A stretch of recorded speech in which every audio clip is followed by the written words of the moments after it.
Hello everybody, I hope all of you are doing good. I am Deepika from Learner Hub, एक ऐसा free learning platform जहां पर आप पढ़ सकते हैं physics, chemistry, maths, biology and SST absolutely for free only at learnerhub.com।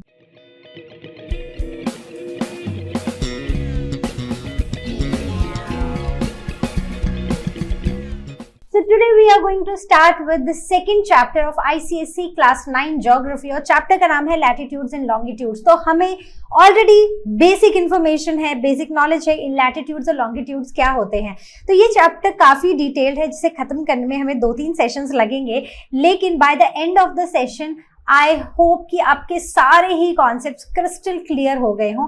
फिर भी कोई डाउट रह जाएगा, आस्क क्वेश्चन सेक्शन में पूछना या वीडियो को थोड़ा सा रिवाइंड करके फिर से सुन लेना, नहीं तो लर्नो हब स्वयं के साथ क्लास को बुक कर लेना। So without wasting any time, let's get started.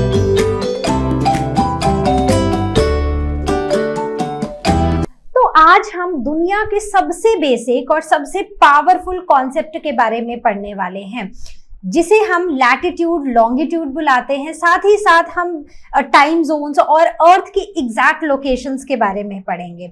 तो जरा सोचो कि अगर आपको दिल्ली से न्यूयॉर्क जाना है, ठीक है, या आपको मार्स से अर्थ के ऊपर दिल्ली में सिग्नल भेजना है, तो क्या करोगे? क्या जगह का नाम टाइप करोगे और हो जाएगा?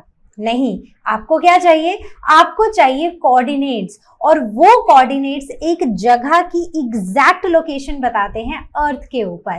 तो बस इसी कॉन्सेप्ट को, कैसे वो कोऑर्डिनेट्स होते हैं, कोऑर्डिनेट्स होते क्या हैं, ये सब कुछ हम इस चैप्टर में पढ़ेंगे। तो आज हम समझेंगे लैटिट्यूड्स के बारे में, जो डिसाइड करता है कि कहाँ पर ठंड होगी, कहाँ पर गर्मी होगी, कहाँ का मौसम कैसा रहेगा।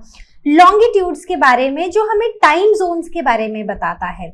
वैसे ही अर्थ का हेमिस्फीयर का एक proper division, northern, southern, eastern, western, पूरा का पूरा हेमिस्फीयर हम पढ़ने वाले हैं। और हाँ, इंटरनेशनल डेट लाइन के बारे में भी हम समझेंगे, कैसे आप एक दिन आगे या एक दिन पीछे हॉप कर सकते हो। तो ये सब इस चैप्टर में पढ़ा है। तो क्या आपको पता है कि अगर कोई एरोप्लेन इंडिया से न्यू दिल्ली से न्यूयॉर्क जा रहा है, तो उसका शॉर्टेस्ट डिस्टेंस क्या होता है? पता है? वो भी हम इसी चैप्टर में समझने वाले हैं। तो रेडी हो जाओ एक ग्लोब स्पिनिंग, टाइम हॉपिंग और एक मैप के एडवेंचर के लिए। तो एक ज्योग्राफी का ऐसा एडवेंचरस टॉपिक है ना, जो आपको ऐसी ऐसी चीजें सिखा देगा जो आपने शायद कभी सोची है या कभी सोची ही नहीं होंगी। तो अपने साथ अपनी नोटबुक रख लो, या एक मैप ले आओ, वर्ल्ड मैप या फिर ग्लोब ले आओ, और मेरे साथ बैठो और इस चैप्टर को इजीली, आसानी से समझ लो। तो let's begin our adventure for today. तो सबसे पहले हम इंट्रोड्यूस करने वाले हैं अर्थ कैसा होता है। हम ऑलरेडी लास्ट चैप्टर में पढ़ चुके हैं, और इसके हेमिस्फीयर्स क्या हैं। तो अर्थ की शेप हमने पढ़ा था कि परफेक्ट स्फीयर नहीं होता है, ठीक है। तो अर्थ जो है वो परफेक्टली एक राउंड बॉल नहीं है, बट ये स्लाइटली ना बल्ज्ड आउट है। आपको याद है लास्ट चैप्टर में भी मैंने आपको एक एग्जांपल दिया था, जिसमें मैंने आपको एक फैट सा इंसान बताया था, जो अपने एब्डोमेन के एरिया से एकदम ऐसे फैला हुआ था, ठीक है, जिसने खूब सारा खाना खाया था, सारा फैट उसके एब्डोमेन के एरिया में था। तो वहीं से हमने क्या देखा था कि जो अर्थ का ये एब्डोमेन, जो पेट होता है ना, वो ऐसे बाहर को फूला हुआ होता है, लेकिन जैसे जैसे हम हेड और हम टोज की तरफ जाते हैं तो वो फ्लैट हो जाते हैं, और इसे ही हम बुलाते हैं oblate spheroid. Scientifically we refer this to as a geoid shape. Geoid मतलब एक अर्थ लाइक मतलब होता है इस शब्द का। So this shape is due to centrifugal force that is caused by rotation and gravity। तो ये भी हमने पढ़ा था।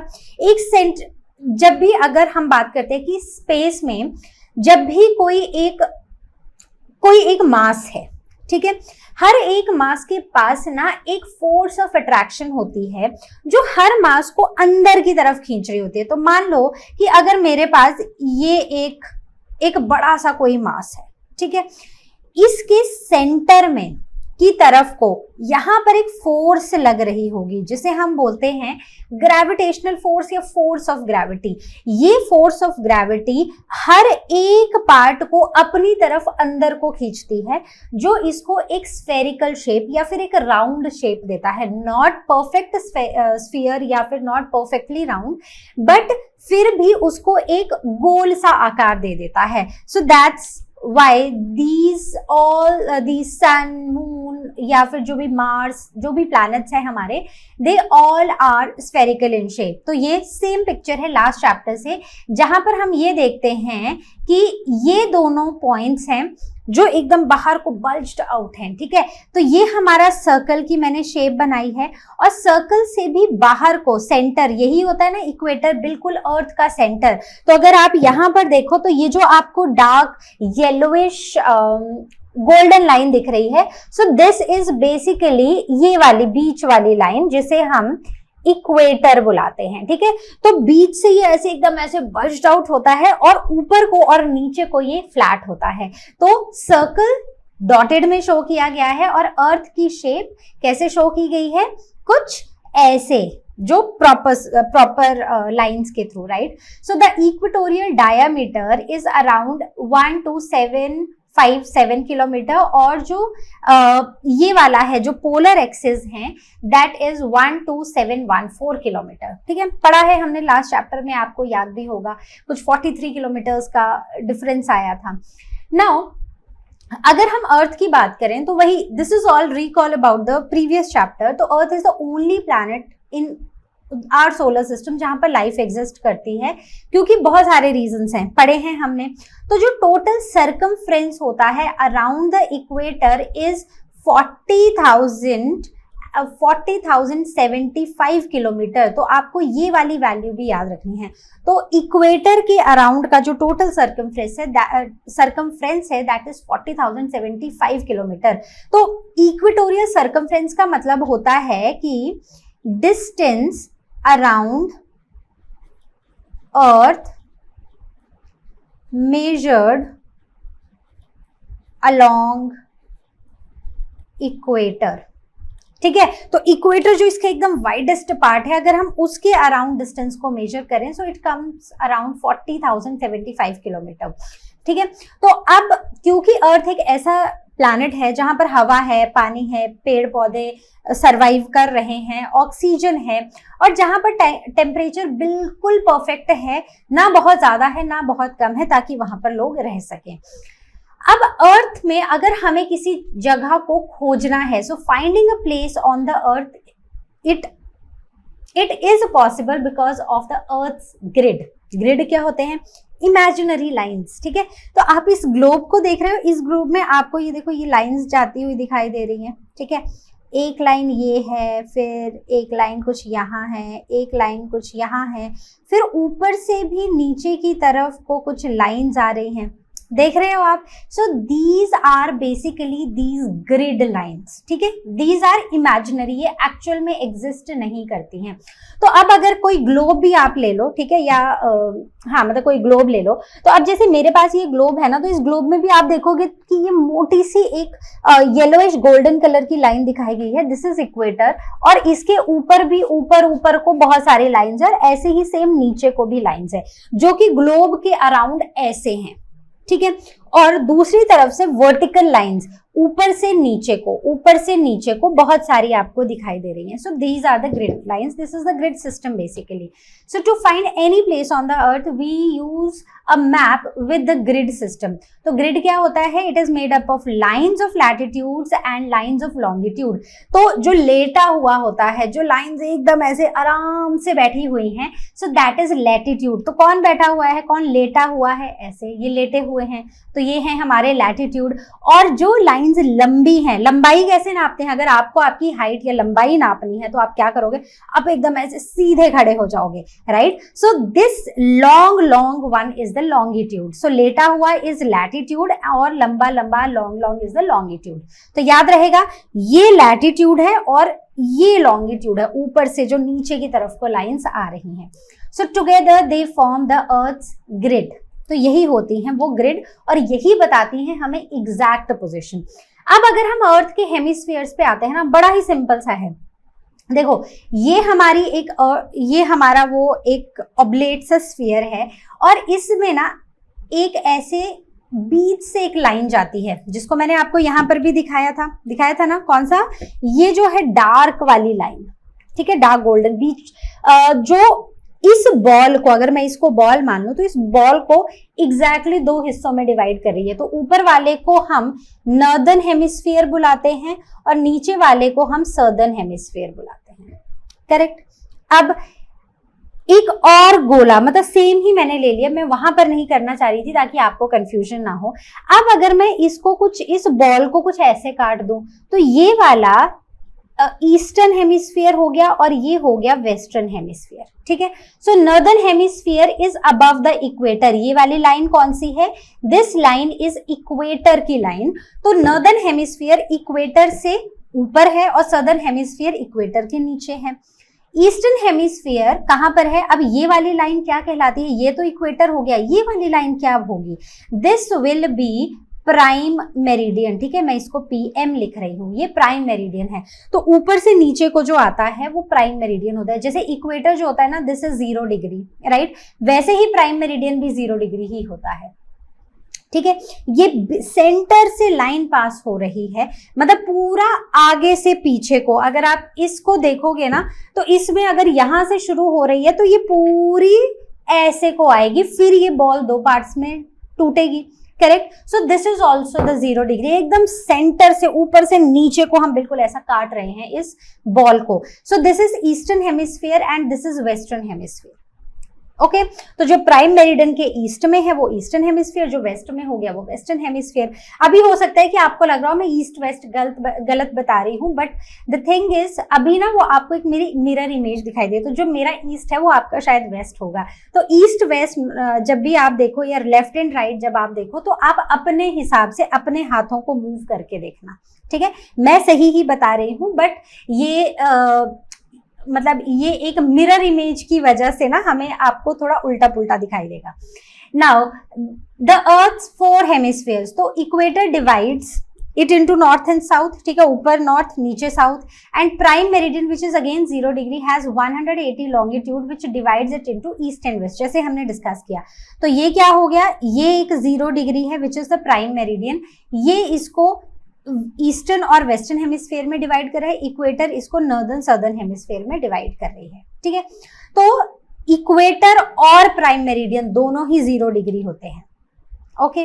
अब अगर मैं इसको यहां पर मार्क करूं, तो मैं इसको कैसे मार्क करूंगी? So this line will be prime meridian और ये वाली लाइन कौन सी हो जाएगी? इक्वेटर। तो आप भी जब इस चैप्टर को पहले पूरा वीडियो देख लो, फिर बुक से पढ़ लो, और उसके बाद जब क्वेश्चंस करो या इस चैप्टर को रिवाइज करो ना, जरूर हर एक का रफ सा डायग्राम बना के रिवाइज करना, ठीक है।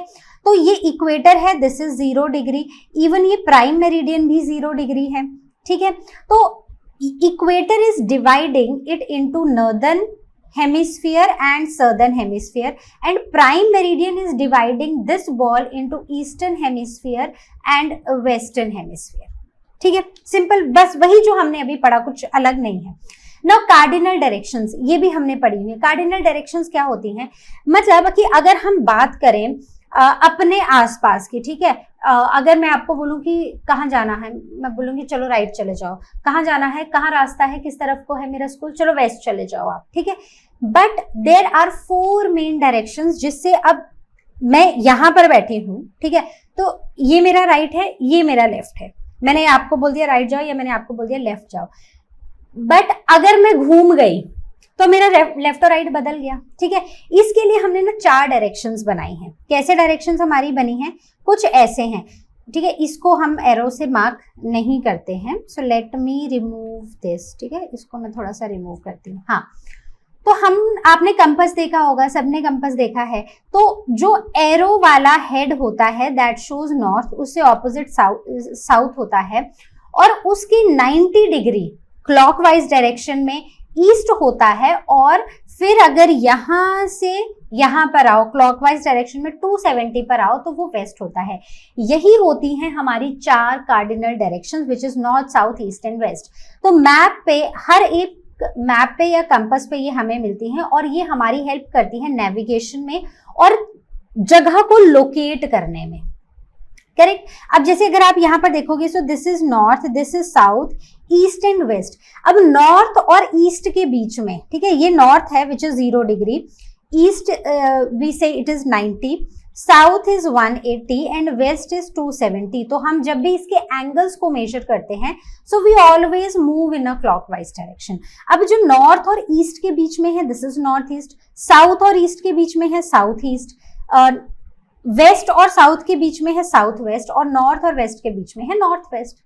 ठीक है, अब ऐसे ही ना और भी डायरेक्शंस होती हैं, जैसे अगर मैं नॉर्थ और नॉर्थ ईस्ट के बीच में ले लूं so it will be N N E which is north north east. अगर मैं इसके बीच में ले लूं so it will be E N E east north east. ठीक है, ऐसे और भी डायरेक्शंस होती हैं और ये हमें नेविगेशन में और जगह को एग्जैक्टली लोकेट करने में बहुत हेल्प करती है।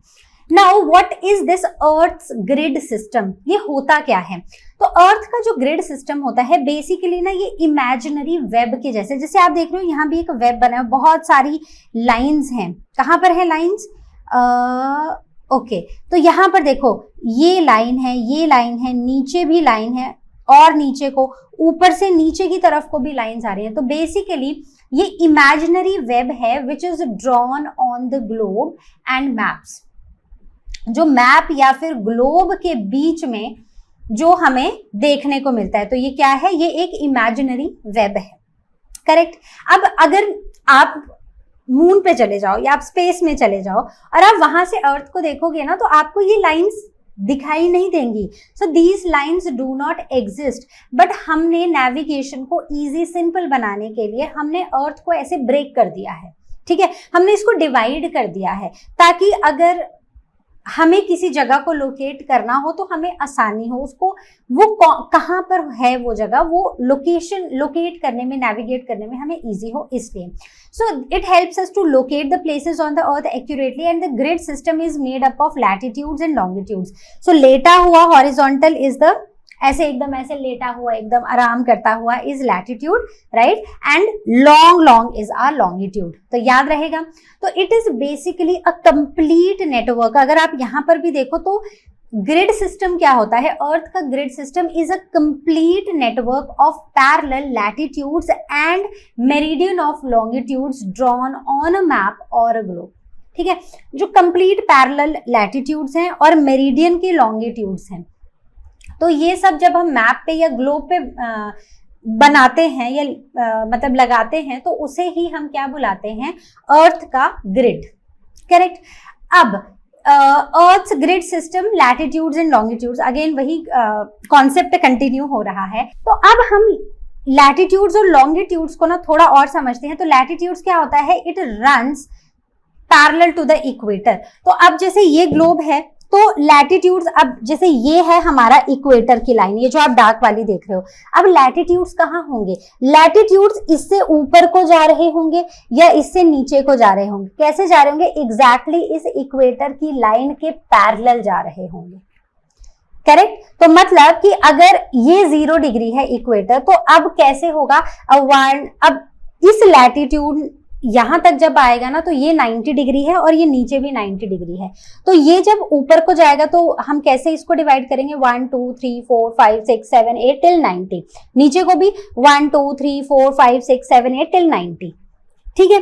अब आप बोलोगे कि तो डिफरेंस क्या है? मतलब ऊपर को भी तो 1 2 3 90 हो रहा है, नीचे को भी 1 2 3 90 हो जा रहा है, तो फर्क क्या है? फर्क सिर्फ इतना है कि ये नॉर्दर्न हेमिस्फीयर है, ये सदर्न हेमिस्फीयर है।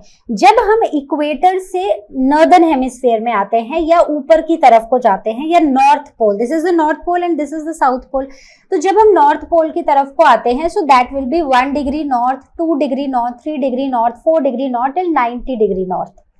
करेक्ट। जब हम नीचे को जाते हैं so then it is 1 degree south, 2 degree south, 3 degree south, 4 degree south and so on till 90 degree south. ठीक है। इक्वेटर से ऊपर को आओ चाहे नीचे को आओ, जो इक्वेटर के सबसे पास वाली लाइन होगी वो 1 डिग्री होगी, उससे ऊपर 2 3 4 ऐसे ही होंगी, नीचे को भी ऐसे होंगी। बस फर्क इतना पड़ेगा कि जब हम ऊपर को आते हैं तो वो नॉर्थ डायरेक्शन होती है और जब हम नीचे को जाते हैं तो वो हम हमारी साउथ डायरेक्शन होती है। हेमिस्फीयर हमें पता है कैसे हैं। इवन अगर हम डायरेक्शंस जब हम बनाते हैं तो ऊपर को नॉर्थ और नीचे को हम साउथ ही बनाते हैं। So it is measured in north and south up to 90 degree, जैसे अभी मैंने आपको एक्सप्लेन किया। अब लॉन्गिट्यूड्स की बात करें तो लॉन्गिट्यूड्स कैसे होते हैं, तो लॉन्गिट्यूड को अगर हम यहाँ पर मार्क करें, ठीक है, मैं आपको अब अगर आप अपना मैप खोलो ना, मैप में अगर आप यूनाइटेड किंगडम देखो, ठीक है, तो यूनाइटेड किंगडम मतलब अगर मैं अपना दिखाऊं मैप ग्लोब तो यहाँ पर है यूनाइटेड किंगडम, ठीक है। तो यूनाइटेड किंगडम में ना ऊपर से अगर मैं नीचे को जाऊं तो बेसिकली जो 0 डिग्री जो प्राइम मेरिडियन है ना वो यहाँ से होके गुजरता है, मतलब ऐसे नीचे को, फिर इस ये साउथ अफ्रीका से भी होके ऐसे नीचे को जाता है, मतलब ये वो सीधी सी लाइन है और फिर हट के मुड़ के इधर ही पहुंच जाती है जो, तो बेसिकली इट पासेस। और इसके ऑपोजिट साइड पे क्योंकि हमने जैसे पढ़ा था कि it is there is antipodal arrangement, मतलब अगर इस तरफ लैंड है तो इस तरफ क्या है, पानी है। तो ये यहाँ से इंग्लैंड से होकर ग्रीनविच, इंग्लैंड में भी ग्रीनविच से होकर प्राइम मेरिडियन निकलता है विच इज 0 डिग्री। तो अब ये नॉर्थ से साउथ पोल की तरफ आता है, ये ऐसे को नहीं जाता, अब ये ऐसे को आता है ऊपर से नीचे की तरफ को, और ठीक है। तो अब अगर मेरा प्राइम मेरिडियन है यहाँ पर, कहाँ दिखाया मैंने, ये है मेरा यूके, ठीक है। तो यहां से अगर मैं यहाँ को आ रही हूं तो अगर ये 0 डिग्री है तो जब आप इस प्राइम मेरिडियन के ईस्ट को जाओगे, ठीक है, ग्लोब में या मैप में देखो, जब आप ईस्ट की तरफ जा रहे हो तो वो 1 2 3 4 5 6 ऐसे चलता जाएगा, और जब आप वेस्ट की तरफ को जा रहे हो तो वो 1 2 3 4 5 6 ऐसे चलता जाएगा, ठीक है। अब ये 90 डिग्री नहीं, अब ये होता है 0 to 180 डिग्री। तो यहां से शुरू किया, पूरा पीछे को आओ ग्लोब में, और यहाँ पर एक पूरा एक बॉल को ऐसे 2 हिस्सों में, ये हमारी बॉल थी, ठीक है, यहां से प्राइम मेरिडियन जा रहा है, हमने इस बॉल को ऐसे तोड़ दिया, ठीक है। तो ये भी 180 डिग्री है और ये भी 180 डिग्री है। तो इसका मतलब कि जब मैं यहाँ 0 से चलूंगी, से मैं इस तरफ को चली, ठीक है, तो अगर मैं अपने से ईस्ट को चली, अब आप अपना ईस्ट लगा लो क्योंकि मिरर इमेज में आपको कंफ्यूजन नहीं होना चाहिए। तो अगर मैं इस तरफ को चली, ईस्ट की तरफ को, तो वो होगा 1 2 3 4 5 6 till 180 degree. Bye the time I will reach over here again prime meridian पर 0 पर, तो bye the time it will B, यहां से ये पूरा यहां तक घूमने में इट विल बी 0 to 180, ठीक है। वैसे ही अगर मैं वेस्ट की तरफ को चलूंगी तो if this is 0 degree, so 1 2 3 4 5 6, by the time I will reach here which is again 0 degree, it will reach up to 180। देखो सिंपल सी बात है कि जब हम लैटिट्यूड्स मेजर कर रहे हैं so it is going from 0 to 90, but जब हम लॉन्गिट्यूड्स मेजर कर रहे हैं so it is going from 0 to 180, ठीक है। अब बात समझे, ओके। अब आगे बढ़ते हैं, तो अब इसमें भी देखो, इसमें क्या है, अब ये हमारा पूरा ग्रिड सिस्टम है जिसमें ये है हमारी इक्वेटर की लाइन, है ना, ऊपर को जा रहे हो 1 2 3 4, और ये हमारा नॉर्थ पोल आ गया, ठीक है, this is 90 degree north and this is south pole which is 90 degree south, okay. ये जो आप इमेजिनरी लाइन बीच में देख रहे हो, दिस इज द, ये क्या है, ये है prime meridian. So prime meridian के ये वेस्ट के लॉन्गिट्यूड्स हैं और ये वाले ईस्ट के लॉन्गिट्यूड्स हैं, करेक्ट। बस ऐसे ही इस पूरे डायग्राम को बना के एक बार सोचना, इस बॉल को पहले ऐसे तोड़ना ऊपर से, मतलब ये बॉल ऐसे है, पहले इसको ऐसे तोड़ना, अब ये बॉल ऐसे है और अब इसको ऐसे तोड़ना है। So this when you break it like this, it is northern and southern hemisphere, when you break it like this, this is eastern and western hemisphere, okay. चलो आगे बढ़े। नाउ द रियल एग्जांपल एक लेते हैं, जैसे अगर आपको गांधीनगर गुजरात में अगर उसके कोऑर्डिनेट्स ढूंढने हो ना, तो हम क्या करेंगे, how we are going to locate the capital of Gujarat by its exact location. कैसे, तो उसका जो लॉन्ग लैटिट्यूड है it is 23.12 degree north and latitude is 72.41 degree east, ठीक है। सो दिस मीन्स गांधीनगर अगर हम इसको इक्वेटर के हिसाब से लें, so it lies north of the equator, मतलब कि अगर ये मेरा ग्लोब है और ये इक्वेटर की लाइन है, ठीक है। चलो पेन चेंज करते हैं, तो अगर ये ग्लोब है और ये लाइन है तो इसका मतलब कि हम जो गुजरात है वो नॉर्दर्न हेमिस्फीयर में है, क्योंकि जो इसका लैटिट्यूड है वो हमें बता रहा है कि ये नॉर्थ में है, और लॉन्गिट्यूड को देखें तो it is in the east side, eastern hemisphere में है। तो प्राइम मेरिडियन के ये ईस्ट में है और इक्वेटर के ये नॉर्थ में है। अब आप ऐसा करना, अपने घर के फोन लेना, अपने घर के या अपने स्कूल के कोऑर्डिनेट्स फाइंड आउट करना और मुझे कमेंट सेक्शन में बताना किया तो क्या कोऑर्डिनेट्स आए। एग्जैक्टली लोकेशन मत बताना, बट ये बता देना कि नॉर्थ में आया, ईस्ट में आया, वेस्ट में आया, साउथ में आया, कहाँ पर आया, तो वो मुझे जरूर बताना। तो ये देखो इसमें हमने इनको लोकेट किया हुआ है, तो दिस इज गांधीनगर, तो ये आया है 23.12 degree north and this is 72.14 degree east. ठीक है, तो प्राइम मेरिडियन के ईस्ट में है और इक्वेटर के नॉर्थ में है। करेक्ट? ओके, चलो आगे बढ़ते हैं। Now talking about latitude, so what latitude does, so they measure north and south on the earth. तो लैटिट्यूड्स होते क्या हैं? सबसे पहला, सबसे बेसिक क्वेश्चन कि लैटिट्यूड्स होते क्या हैं। Latitude is the angular distance of a place north और साउथ ऑफ द इक्वेटर। ठीक है, तो लैटिट्यूड एक एंगुलर डिस्टेंस है। तो बेसिकली देखो सिंपल सी बात है, जब भी हम कोई एंगल मेजर कर रहे हैं ना, एंगल हम हमेशा अर्थ के सेंटर से मेजर करते हैं। कहाँ का एंगल मेजर कर रहे हैं? मान लो कि this is the place that is 30 degree. ठीक है, 30 डिग्री मतलब हम किसी एंगल की बात कर रहे हैं। सो this is the centre of the earth, right, this is the equator. ठीक है, ये है हमारा इक्वेटर विच इज 0 डिग्री और ये अर्थ का सेंटर है। तो जब इक्वेटर की लाइन और अर्थ के सेंटर के बीच में हम एंगल बनाते हैं तो वो हमारा आता है लैटिट्यूड। सो जैसे ये है 30 डिग्री नॉर्थ, तो इसका मतलब कि हम इक्वेटर से ऊपर की तरफ गए हैं, नॉर्दर्न हेमिस्फीयर की तरफ, और जो एंगल इक्वेटर और इस पैरेलल लैटिट्यूड के बीच में बन रहा है that is 30 degree. So it is the angular distance of a place north और साउथ ऑफ द इक्वेटर। अब यही एंगल्स नीचे की तरफ को भी बन सकते हैं। तो देखो बीच में ये जो लैटिट्यूड होता है ना, ये हमें ये बताता है कि कोई भी पॉइंट इक्वेटर से कितना ऊपर है, कितना नॉर्थ की तरफ है या फिर कितना साउथ की तरफ है। तो ये एक इमेजिनरी लाइन है जो अर्थ के सेंटर से होकर गुजर रही है। तो क्योंकि ये अर्थ के सेंटर से होकर गुजर रही है और हमने देखा है कि अर्थ का ना टमी काफी मोटू मोटू है, ठीक है, काफी फुल टमी है उसका, तो इसलिए ये जो इक्वेटर है ना, this is said to be the biggest और you can say the longest या सबसे बड़ा लैटिट्यूड। इसीलिए इसको हम बुलाते हैं एक और नाम से विच इज ग्रेट सर्कल। सो इसे हम बोल सकते हैं सबसे बड़ा लैटिट्यूड। ठीक है, सबसे बड़ा। अब जैसे जैसे आप ऊपर जाते जाओगे ये सर्कल्स छोटे होते जाएंगे। तो जैसे अगर आप इससे थोड़ा ऊपर जाओगे तो सर्कल और छोटा हो जाएगा, इससे ऊपर जाओगे थोड़ा और सर्कल छोटा हो जाएगा। तो सबसे बड़ा जो सर्कल होता है वो इक्वेटर ही होता है। और जब आप पोल्स के पास पहुंचते हो और पोल्स के पास अगर आप 90 डिग्री नॉर्थ मेजर कर रहे हो या फिर यहाँ पर 90 डिग्री साउथ मेजर कर रहे हो, so let me tell you, ये 90 डिग्री नॉर्थ और 90 डिग्री साउथ कोई सर्कल्स नहीं, ये एक पॉइंट की बात है। So this point on the अर्थ, और यू कैन से अगर आप इस ग्लोब में देखो तो यहाँ पर ये जो सबसे ऊपर पॉइंट है this is 90 degree north, this is not a circle, और ये क्या है 90 degree south. So again this is not a circle, ये एक पॉइंट है। करेक्ट? तो लैटिट्यूड जो होती है ना, ये जो सारी ही लाइंस होती हैं ये इक्वेटर के पैरेलल चलती हैं।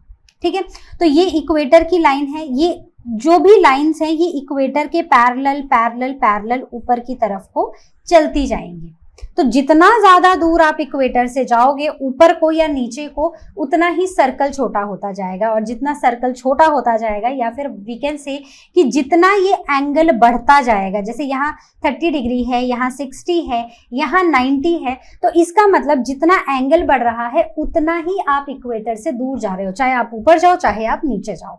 सो this is what equator is. तो इक्वेटर क्या होता है? It is the centre line of the earth. तो ये जो एक सेंटर की लाइन है, ठीक है, so this is equator. What is latitude? So it is the distance from the equator. तो इक्वेटर से जो डिस्टेंस होता है, चाहे हम उसको एंगुलर डिस्टेंस की बात करें, so that is latitude. Great circle क्या होता है? Biggest circle, that is equator. जो सबसे, जो अर्थ की टमी से होकर एक बड़ा सा सर्कल गुजर रहा है, that is the great circle. So what are the features of the latitude? तो लैटिट्यूड के फीचर्स क्या हैं? So the lines of the latitude they are imaginary, drawn parallel to the equator. तो ये जो लाइंस हैं, जैसे जैसे ये लाइंस इस इक्वेटर से ऊपर की तरफ को जाती हैं, ये हमेशा इक्वेटर के पैरेलल ही जाएंगी, या फिर नीचे को भी जाएंगी तो भी ये इक्वेटर के पैरेलल ही जाएंगी। वाइडेस्ट इक्वेटर के पास होगी, और जैसे जैसे हम ऊपर को या नीचे को जाते जाएंगे या पोल्स की तरफ को बढ़ते जाएंगे, ये जो लाइंस है ना ये श्रिंक होती जाएंगी। So equator is 0 degree latitude, it divides earth into 2 hemispheres, northern and southern, and poles are 90 degree north, that is the north pole, and south pole is 90 degree south। तो हर एक ये lines को हम अर्थ के axis के around बनाते हैं, और since they are parallel to the equator, so we always call them as parallel latitude. जैसे हमने यहाँ पर लिखा है ना parallel latitude, parallel of 30 degree north latitude. तो मतलब ये जो लैटिट्यूड है ये इक्वेटर के पैरेलल है, इसलिए वी कॉल देम एज, कहाँ लिखूं, parallels of latitudes। ओके चलो आगे बढ़े। So how many latitudes are there, total कितने लैटिट्यूड्स हैं? So total we have 180 latitudes. ठीक है, 180, हम तो 90 और 90 ही लिखते हैं exactly. So 90 degree north of the equator and 90 degree towards the south of the equator, so they are drawn at 1 degree interval। तो अगर ये अर्थ है, ठीक है, थोड़ी अच्छी सी बना लेना, ये इक्वेटर है, तो हम एक एक डिग्री पर ये लाइन बनाते रहते हैं, तो एक एक डिग्री ऊपर को। तो ऐसे नहीं होता कि 0 फिर 0.1 0.2, नहीं, it is 1 2 3 4 till 90 and 1 2 3 4 towards south till 90। so only the equator is the great circle, other are the smaller circles। तो जब भी हम इक्वेटर की बात करते हैं तो जैसे जैसे दूर जाएंगे सर्कल छोटे होते जाएंगे, जैसे जैसे इक्वेटर के पास आते जाते हैं फ्रॉम पोल्स, तो ये जो सर्कल्स हैं ये बड़े होते जाते हैं, सिंपल। तो यहाँ पर हम एक और चीज लिखते हैं कि latitude is equal to the parallel lines. तो आप देख रहे हो चाहे अब मैं नीचे को भी जाऊं तो भी ये लाइंस जो है ना ये पैरेलल ही रहने वाली हैं। So these are the parallel lines and they are north या फिर साउथ फ्रॉम इक्वेटर, राइट। चलो आगे बढ़े। Now measuring latitudes, how do we know the exact position. तो हमें एग्जैक्ट पोजीशन कैसे पता होती है, हम कैसे लैटिट्यूड्स को मेजर करते हैं। सो अर्थ जो होती है इट इज 360 इन टोटल, ठीक है, 360 डिग्री की अर्थ होती है, और उसका सर्कमफ्रेंस इज अराउंड 40,075 किलोमीटर, जैसे हमने बात की थी। तो each degree of latitude is around 111 kilometre. मतलब कि जब हम 0 डिग्री से ऊपर को चले, ठीक है, हम ये इक्वेटर है जो कि 0 डिग्री है, अब हमने ये अगली लाइन मार्क की and we said this is 1 degree, उससे अगली हमने मार्क की 2 degree and so on till 90 degree, ठीक है। तो ये जो 1 डिग्री है ना ये हमें बताता है कि जो 0 और 1 है उसके बीच का डिस्टेंस कितना है, अप्रोक्सीमेटली 111 किलोमीटर अप्रोक्सीमेटली, ठीक है। आप बोलोगे कि मैम ये कैसे पता, इसको मैं आपको पूरा कैलकुलेट करके दिखाती हूँ जिससे आपको ये समझ आ जाएगा कि हमने कैसे इसको अप्रोक्सीमेटली 111 किलोमीटर से निकाला है। तो इस डायग्राम से थोड़ा सा समझते हैं। तो हम ना ये वाला सर्कल आप देख रहे हो, से इस सर्कल का नाम है PZV, ठीक है। मैं फिर से इस सर्कल को मैं इरेज कर रही हूँ यहाँ से ताकि मैं बाकी चीजें और क्लियरली आपको दिखा सकूं। तो अब ये है मेरा एक सर्कल जो मैंने यहाँ पर कंसीडर किया है, जिसमें ये जो पॉइंट V है ना इसके कोऑर्डिनेट्स मुझे चाहिए, ठीक है। अब अगर मैं आपसे कोऑर्डिनेट्स पूछूं कि आप मुझे बता पाओगे, थोड़ा ध्यान से देखो इस सर्कल को। तो इस सर्कल में हमें दिखाया गया है कि ये इक्वेटर की लाइन है। लैटिट्यूड क्या होता है, एक एंगुलर डिस्टेंस होता है from the centre of the अर्थ और जो वो लैटिट्यूड की लाइन तक, राइट।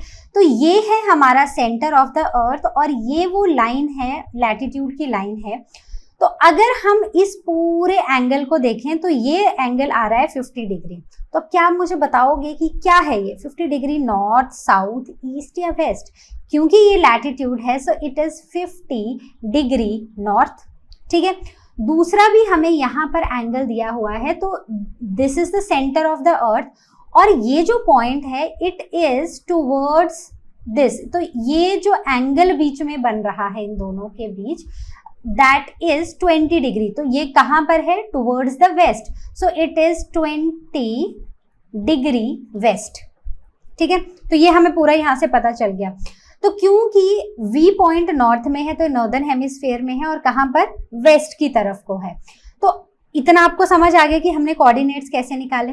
अब आगे देखो, अब हमने पढ़ा था कि जो सर्कमफ्रेंस होता है या फिर हम जिसे हम लिखते हैं द टोटल सर्कमफ्रेंस, सो उसे हम अप्रोक्सीमेटली 40,000 किलोमीटर लिखते हैं। ठीक है, अब हमें पता है total how many degrees are there, there are 360।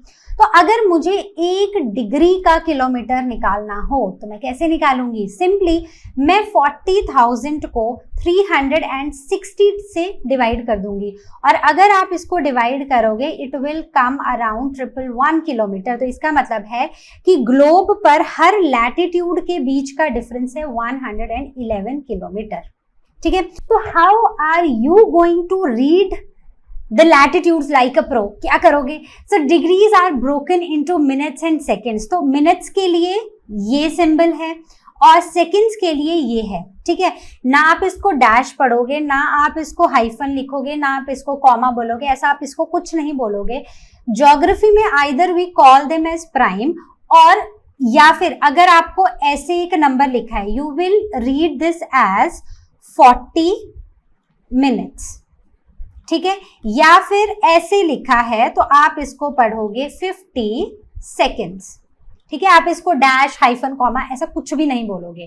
तो हम हमेशा कोऑर्डिनेट्स को ना ऐसे ब्रेक करते हैं। तो अगर इट इज लाइक मिनट्स और in is equal to degree, so it will be equal to 60 minutes and 1 minute is equal to 60 seconds. ठीक है, तो हम इसको बिल्कुल ऐसे ही ब्रेक करते हैं। अब मेरे पास ये कोऑर्डिनेट्स हैं, क्या आप इसको मुझे पढ़ के दिखाओगे? क्या मतलब है?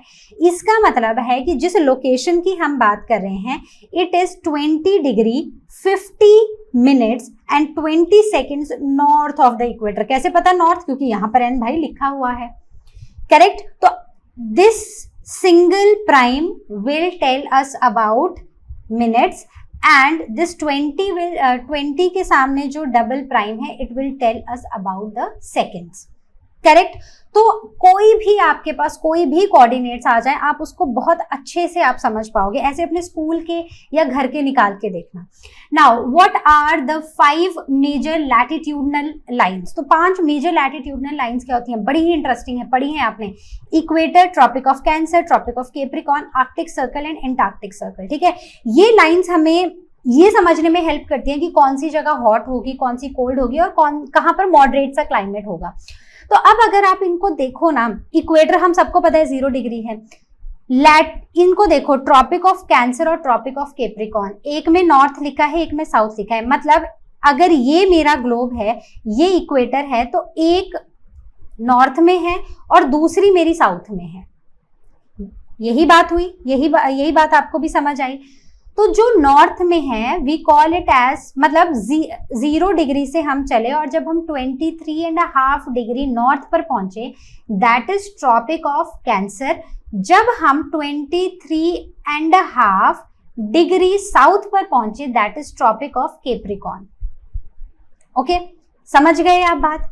अब इससे अगर आप और ऊपर चलोगे या इससे और नीचे आओगे तो ये वाला पॉइंट हो जाएगा 66.5। ठीक है, 66.5 डिग्री नॉर्थ और नीचे वाला 66.5 डिग्री साउथ। तो ये नॉर्थ में है और ये साउथ में है। जो नॉर्थ में है यहाँ पर है हमारा, सबसे ऊपर हमारा आता है आर्कटिक सर्कल और यहाँ पर आता है एंटार्क्टिक सर्कल। तो ये आर्कटिक सर्कल है और ये वाला एंटार्क्टिक सर्कल है। राइट, अब मैंने ये यहाँ पर विद डिग्रीज क्यों लिखे हैं? ताकि आपको समझने में आसान रहे। ठीक है, इक्वेटर इज 0 डिग्री। इक्वेटर से अब 2 टर्म्स है, बच्चे कंफ्यूज हो जाते हैं कि ट्रॉपिक ऑफ कैंसर ऊपर होता है या नीचे होता है इक्वेटर से। तो सीधी सी बात है, tropic of cancer is in the north and capricorn is in the south. दोनों की वैल्यू सेम है 23.5 डिग्री।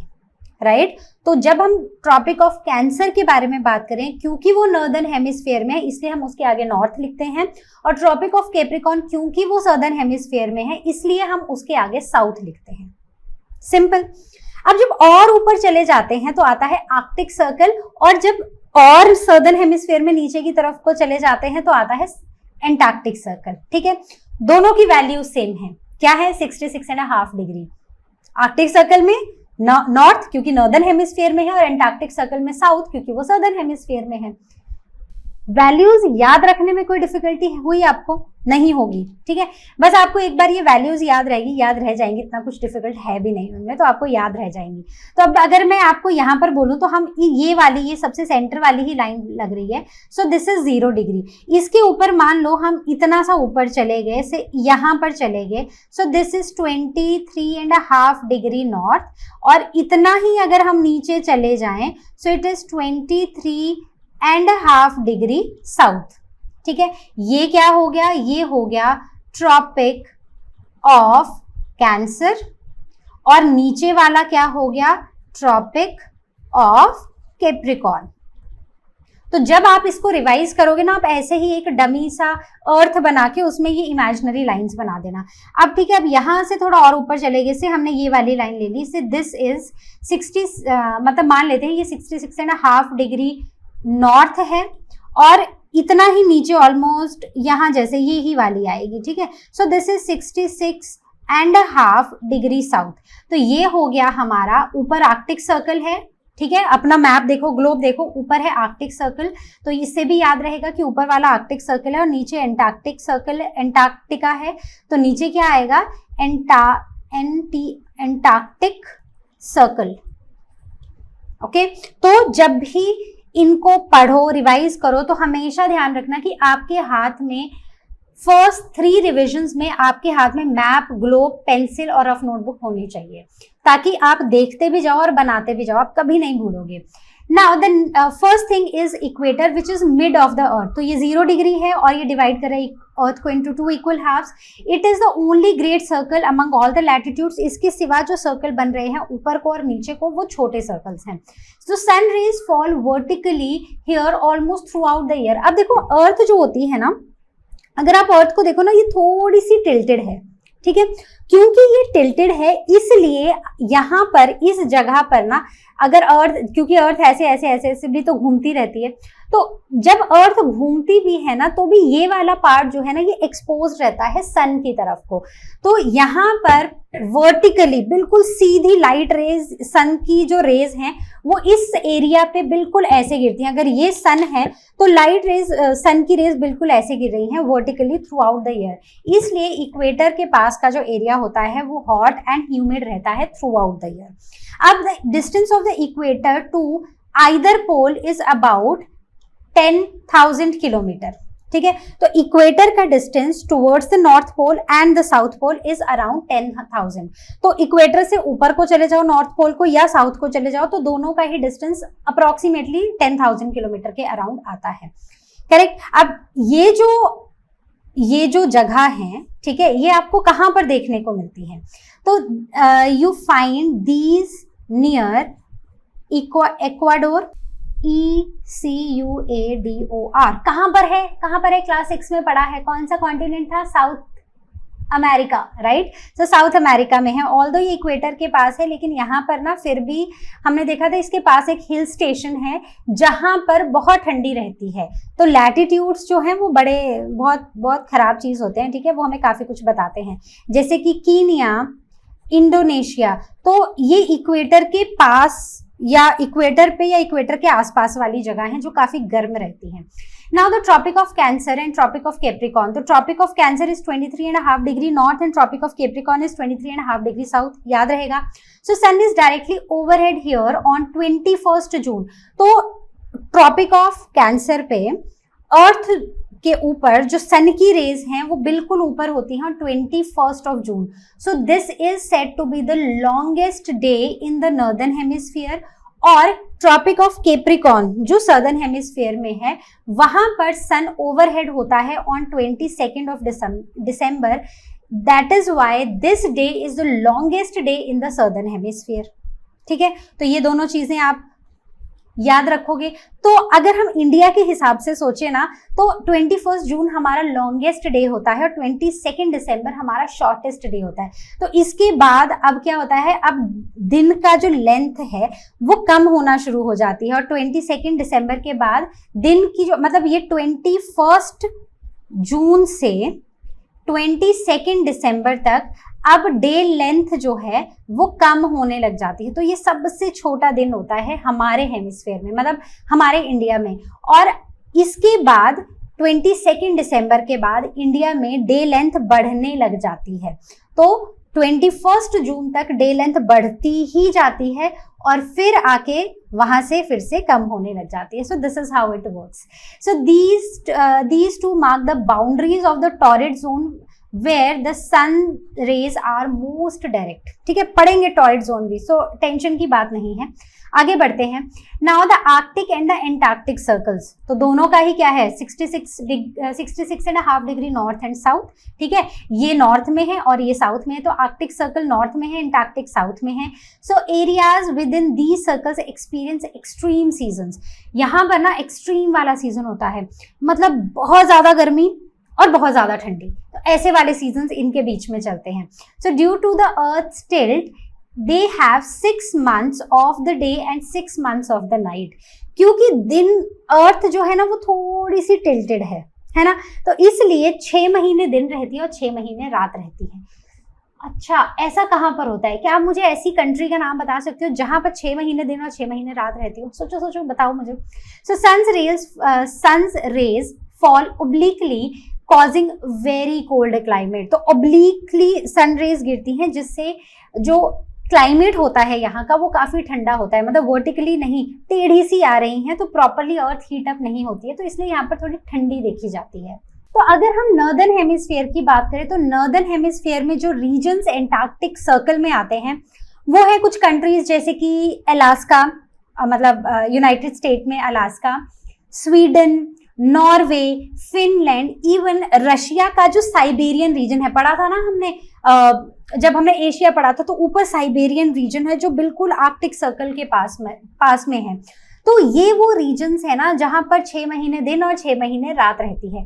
और अगर हम सदर्न हेमिस्फीयर में आ जाएं तो सदर्न हेमिस्फीयर में ऐसा कोई कंट्री नहीं है, बट ये जो पूरा एंटार्क्टिका वाला जोन है वहां पर कोई कंट्री नहीं है, लोग नहीं रहते हैं, बट हाँ वहां पर एनिमल्स रहते हैं। कौन रहते हैं? कौन से वाले एनिमल्स रहते हैं वहां पर? बताओ बताओ बताओ। वहां पेंगुइन्स रहते हैं, राइट। और नॉर्दर्न हेमिस्फीयर में भी पोलर रीजन में एक बड़ा ही क्यूट सा व्हाइट सा मोटा सा जानवर रहता है, that is the polar bear. तो सदर्न हेमिस्फीयर में एंटार्क्टिका वो इंटरनेशनल ट्रीटी के अंडर आता है बेसिकली, तो वहां पर भी 6 महीने दिन 6 महीने रात रहती है। तो जब वहां समर्स होते हैं ना तो वहां पर मिडनाइट सन देखा जाता है, और जब वहां पर विंटर्स होती हैं तो 6 मंथ्स के लिए वहां पर पोलर नाइट्स देखी जाती है। So this is the regions जहां पर हम वो 6 महीने दिन और 6 महीने रात देखते हैं। तो ये रीजन्स आर्कटिक सर्कल और नीचे सदर्न हेमिस्फीयर में एंटार्क्टिक सर्कल में आते हैं। ठीक है, एक सवाल और पूछूं, क्यों पोलर बेयर्स नॉर्दर्न हेमिस्फीयर में ही रहते हैं और क्यों हमारे पेंगुइन्स जो हैं वो सिर्फ सदर्न हेमिस्फीयर में रहते हैं, वो एंटार्क्टिका में ही रहते हैं? बताओ बताओ क्यों है ऐसा? तो जो पेंगुइन्स है ना, पेंगुइन्स को ना एकदम आइसी लैंड्स पसंद है, तो वो एंटार्क्टिका वाले रीजन में, बेसिकली एंटार्क्टिक सर्कल वाले रीजन में रहते हैं। और साथ ही साथ ना उनको फिशेस भी चाहिए, और उन फिशेस को खाने के लिए उनको ओशंस चाहिए, तो इसलिए वो एंटार्क्टिक सर्कल में रहते हैं।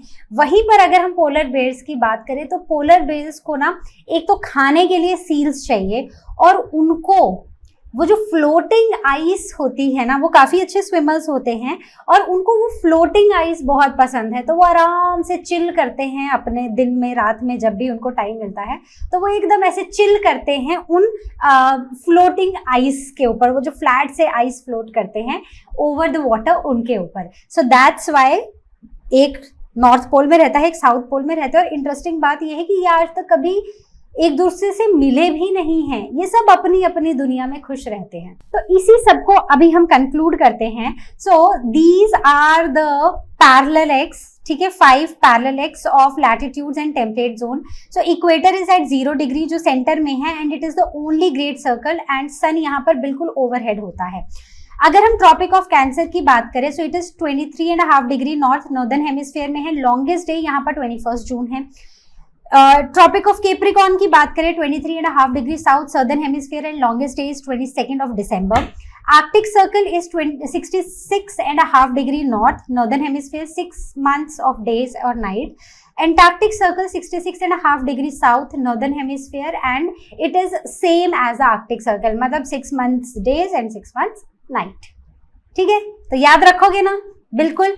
अगर जो भी हमने वो पढ़ा है उसको एकदम से क्विक रिवीजन देना है तो ये टेबल आपके लिए बेस्ट है. So this was all from our today's session. I hope जितना पढ़ा है उतना समझ आया है. इसको फिर से रिवाइज कर लेना जब तक आपका नेक्स्ट सेशन अपलोड ना हो जाए. So I'll see you next time with the remaining parts of this chapter. I'll see you. Till then you all take care and as you all know, learner हम मतलब free है पर best है.